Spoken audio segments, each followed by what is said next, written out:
Okay, welcome back. We are in chapter 9 that focuses on layers, compositing, and process in our textbook Exploring Adobe Photoshop CS6 with a CC enhancement. And I'm just going to do a real brief demo on this particular section. Um, we do have an assignment later on in the textbook where you're going to create your own photo, your own poster from some material that the textbook gives you.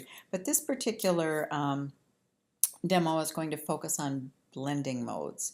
And I've just opened up one of my own photos, and you'll see that in the textbook they have both an original photo layer and then they have a blend layer. And the blending modes, which if you'll look on your layers panel, the blending modes are listed here under this little drop down menu at the very top of the above your images but below the layers panel icon. And it determines how two of these layers work together, this selection that you make here. You'll see that the textbook started out with their original image and then they have a blend layer, and they've just got a 3-color composite that they made a different on the second layer. And so let's go over here and let me get started with it as well, that second layer. So I have my base layer. I don't know why I picked one of the snow, other than I'm kind of missing my grandkids, and that has my grandkids in it. So, and I double clicked on that layer to make it editable so that it's no longer just the background layer, but it is editable.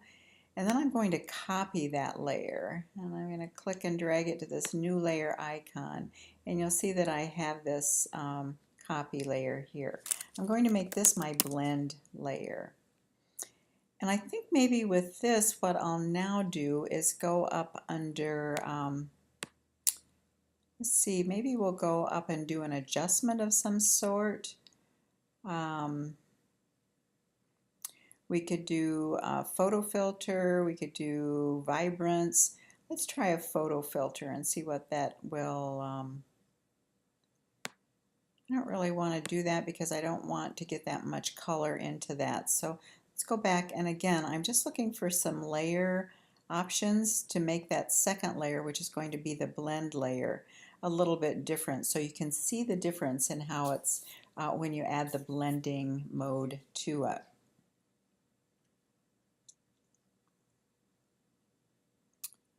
Oh, so let's see. Maybe we'll posterize it. Okay, so that's a posterized. I think I'll just make that 2 levels. What happens if we just do it 1 level? Will there even be anything there?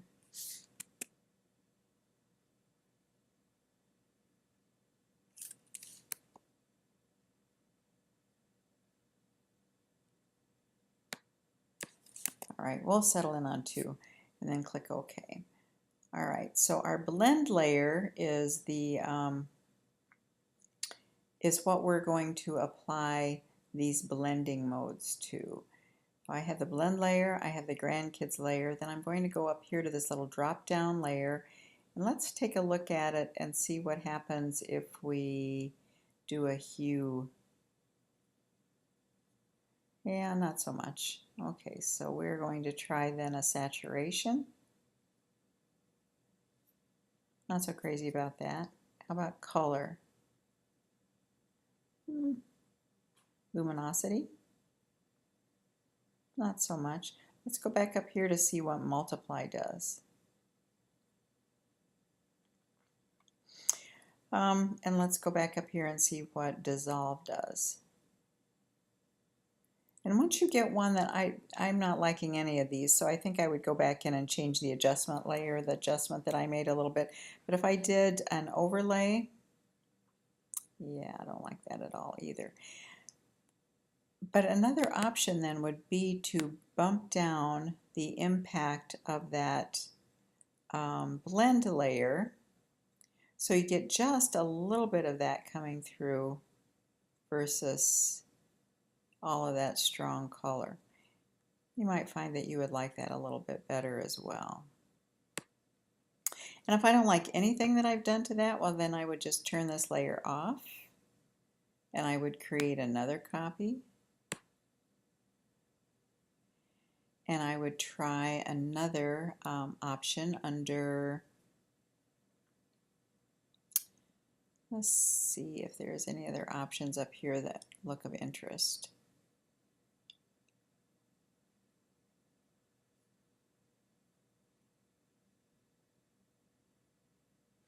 What happens if we invert it?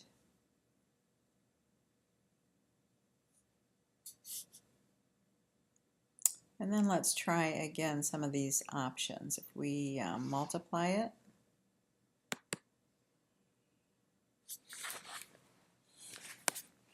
and let's see what happens when we lighten the opacity on that.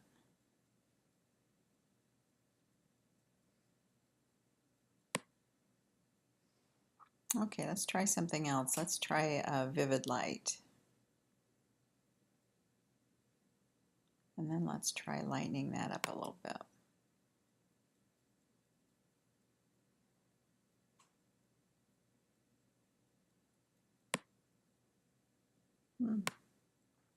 But again, all of these are options that subtract. Try the opacity. And as you can tell, you can get lost in some of these options depending on what the effect it is that you're looking for. Sometimes, you know, you could also try 2 or 3 different options with them as well. But and that's what Photoshop is. It's just a wonderful wonderful software to experiment in. So that's what I would encourage you to do with this particular exercise in blending modes. Is you can open up the document file and take a look at what they've done. There's some beautiful things, but really the most fun is when you do that on your own terms with your own photo and create your own blending modes. All right, great. I will be back in just a moment. We'll talk a little bit more about what the project is going to be this week.